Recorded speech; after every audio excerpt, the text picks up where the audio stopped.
पुरुषार्थ से प्रारब्ध। ओम शांति। आज का हमारा विषय है स्नेही शक्ति। निश्चय से विजय, योग बल से परिवर्तन। ईश्वरीय स्नेह और निश्चय ही ब्राह्मण जीवन का आधार है। ईश्वरीय स्नेह में लवलीन रहने वाले बच्चों के लिए हर आज्ञा एक बोझ नहीं, बल्कि एक प्रेम भरा निमंत्रण है। जब मन में सच्चा प्रेम होता है तो क्यों या क्या फायदा जैसे सवाल नहीं उठते। ये अटूट विश्वास होता है कि बाबा का हर बोल हमारे कल्याण के लिए है, और यही विश्वास हर कार्य को खुशी खुशी करने की शक्ति देता है। ब्राह्मण जीवन की नींव केवल ज्ञान पर नहीं बल्कि ईश्वरीय स्नेह पर टिकी है। इस प्रेम के कारण ही बाबा की हर श्रीमत एक वरदान की तरह लगती है। मुश्किल से मुश्किल कार्य भी असंभव नहीं लगता, बल्कि एक उमंग जागती है कि बाबा ने मेरे लिए कहा है तो मुझे इसे पूरा करना है। यही उमंग हमें जीवन में आगे बढ़ाती है। निश्चय बुद्धि और योग एक ही सिक्के के दो पहलू हैं। निश्चय बुद्धि वो अटूट विश्वास है कि बाबा जो भी कहते या करते हैं वो हमारे भले के लिए है।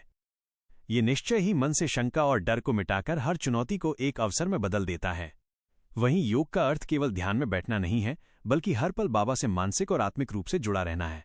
यही योग हमें निरंतर शक्ति देता है और हमारे निश्चय को और भी मजबूत बनाता है। योग के माध्यम से ही हम अपने अंदर के प्रेम और उमंग को जगा पाते हैं। योग बल ही विश्व परिवर्तन का आधार है। ये हमारा परम सौभाग्य है कि इस कल्प के अंत में स्वयं परमात्मा हमें योग सिखाने आते हैं। जो आत्माएं उनसे योग सीखकर योगयुक्त होती हैं, उनमें योग बल आता है। इसी योग बल से विश्व का नव निर्माण होता है और हम सतयुग के दैवी सुखों के अधिकारी बनते हैं। विश्व नाटक के यथार्थ ज्ञान को समझकर अपने इस परम भाग्य को पहचानना और सदा हर्षित रहना ही हमारा परम कर्तव्य है।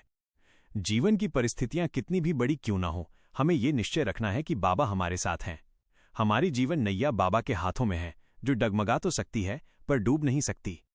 बाबा ने कहा है कि जब संसार को आग लगेगी, उनके बच्चे बिल्ली के बच्चों की तरह सुरक्षित रहेंगे, लेकिन केवल वही जो उन पर संपूर्ण विश्वास रखेंगे और उन्हें अपनी छत्रछाया बनाए रखेंगे।